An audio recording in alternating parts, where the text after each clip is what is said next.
With the new Scar Kingdom update, there were many new things that were added to the game, along with a lot of changes that were made as well. What we're going to do in this video is take a look at the 10 best updates that were made in Disney Dreamlight Valley. So we'll go ahead and get started with number 1 being, of course, Scar. In the Sunlit Plateau, there were rocks that were blocking the path from this little cave area, which is the Elephant Graveyard. But once the game updated and you were able to progress far enough into the game, the rocks in front of the graveyard area did disappear and you were able to enter right away, allowing you to interact with the new character that was added in the update, which is Scar. And of course, when you're adding a new character, there are going to be a lot more new quests that you can do. Now, I'm not going to spoil what happens in the quest because you can play that for yourself, or maybe you already have, but just note that it can take multiple days to just complete that first quest for Scar. Number 2 is a new critter being added. It is the Raven, and we already had an idea because in the collections menu, we were already able to see that there were ravens, but when we went into the Forgotten Lands, we couldn't find any ravens. So with the Scar Kingdom update came the ravens, and you do have to let the ravens kind of go around you, circle around you from the top, and then at some point you'll be able to approach them. Now, of course, if you want the raven as a pet, you can't really just feed them anything. You have to feed them something that they love. And in this case, they love 5-star meals. So if you want them to eventually become your pet, you would have to go and make a few of the 5-star meals, feed it to them, and eventually they will become a pet for you. Now, if we look at the different types of ravens or the different colors of ravens, they have this blue one right here, which is my favorite. They have this brown one, they have a classic one, they have a red one, and then they have this white one. And of course, they can only be found in the Forgotten Lands. A whole new area was actually open in the game, and I'm not talking about a new map location. You do just need to go into the Sunlit Plateau, and this section open here where the waterfall is, and you can go and enter it, and in it is an entire mine room. This new mine room will be able to help you collect more of the gold nuggets or the iron ores or even the new gems that we were able to get, which is the sapphire gem and the ruby gem. And then a new item was actually added to the game, and it's the Vitalis crystal. We'll be talking about the main usage of this crystal a little bit later, but just note that you can find it here in the Vitalis mine. In addition to use this mine whenever you need to break more rocks to be able to collect certain items that you're looking for, you will actually need to use this mine for a specific quest. And of course, we're not going to spoil what you have to do in that quest. Just know that it is required to come in here so that you can continue through the story. Number 4, and I feel like this is something that everybody's been wanting, especially since in a lot of other farming games you're able to do this, is that you're able to now pet your companion. So as you can see, you just go near him, press the A button, and you can pet. And at this time, it doesn't really seem like we're doing a whole lot just from the petting, but whenever you do it, they do have this heart shape behind them. And at this time, it doesn't really show if your companion is liking you a little bit, liking you a lot, loving you kind of a thing. Maybe at some point they might try to add that.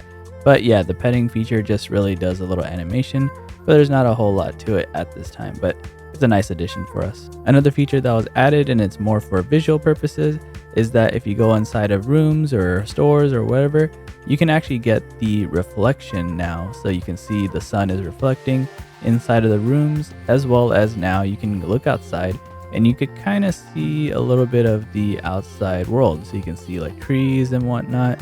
So at least now it's not just kind of a blank colored window. It's now more realistic, so you can kind of look outside and see what's out there.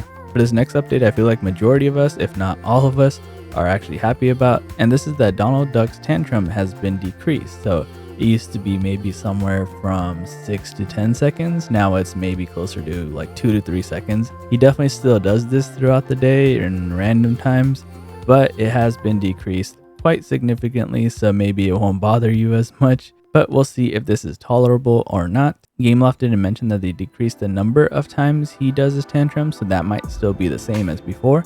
The only thing that they decreased was the time of the tantrum. It's another pretty big update, might not affect you as much, but visually it does affect a little bit. They did change Mickey, Goofy, and Merlin's homes a bit. And so if we enter Mickey's home, they definitely added a few more items here. The layout is a decent amount different. I think it looks much better now than it did before. And here's Goofy's home, which actually looks, I feel like, much better than it used to before. And then Merlin's home still has a similar style to what it used to look like, but I think it looks a lot better now with the changes. It definitely looks more organized, but you know, it's still pretty disorganized, but It's like a good disorganized. I think you know what I mean. So there are a few new important items that were added to the game, one being called the rich soil. The only way to get the rich soil is by harvesting your crop. And yes, when you do have that golden crop, you can spam and keep collecting the crop, and it does actually give you some rich soil from it. And even if you ask one of the villagers to come and hang out with you, it won't affect the number of rich soil that you get. The best tip I can give you is probably planting something that doesn't take too much time. So pretty much you can have your wheat or even cabbages that doesn't take too much time to grow. And so you're in the motion of being able to plant, water, collect, plant, water, collect, and you'll be able to collect a pretty decent amount of rich soil that way. And then another really cool item that was added to the game, and this can be a very time-saving item, and it is related to that Vitalis crystal that I was talking about earlier in the mine room. And so when you go to a crafting table, you can go and take a look at the potion and enchantment tab here, and you can find the miracle growth elixir as well as the even more miraculous growth elixir. Now, some items that you need to be able to craft this are the Vitalis crystal, some Dreamlight, as well as some rich soil. It looks like I have enough to be able to make one even more miraculous growth elixir as well as one miracle growth elixir. So we'll go ahead and craft them, and then I'll be able to show you exactly what these do. So once these are in your inventory, you can see the description says add this elixir to your watering can, and just a sprinkle of it will make your crops grow instantly. There's enough here for 10 uses, and then if we go to the other one, this one has 25 uses. Now, I thought of two ways that are best used for these elixirs, and one way is that when you're going to your characters and you want to give them the favorite things of the day, they might have something like, let's say they want pumpkins or something else that takes a really long time to be able to grow. And so you can go and get the seed, go ahead and start planting it, and then you can go and use that elixir and give that favorite item to that character. And then another way to help you save some more time is if there are any quests that make you also grow certain items that take a long time, you can do the same thing, go and get the seed and plant it, and then make it grow a lot faster. And then the third reason why you might want to use the elixir is that if you want to just make some quick money, you can make instant pumpkins, because pumpkins take the longest and they sell for the most in terms of the crops. You can go and make them instantly just like this. And since this is the regular elixir, it does only do 10. We've done 8 so far. And then I can go and do the same thing here, and it's only going to do 2 of them, while the rest of them will take a regular amount of time to make, the full 4 hours. And then of course using the even more miraculous growth elixir will do 25 instead of the 10. And then another item that they added to the game is a new meal. And so if you go all the way down in the dessert section, you can go and find root beer, which you can make through ginger, sugarcane, and vanilla. And then the next big update that they made to the game is now if you go to your camera, it's not the same old camera that you could just take pictures and just kind of crouch down, up and down, and that's it. Now you have the ability to be able to do poses in the picture. As you can see, you can have 3 different poses. I'm pretty certain that they're going to add more later on. You can even make certain faces too, as you can see with these different faces here.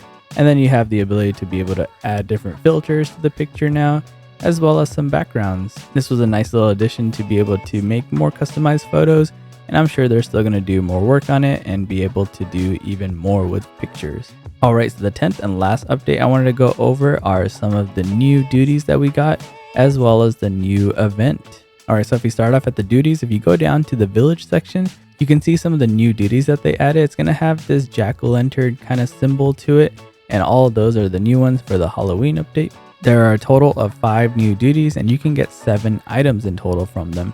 As you can see, they don't really give you Dreamlight.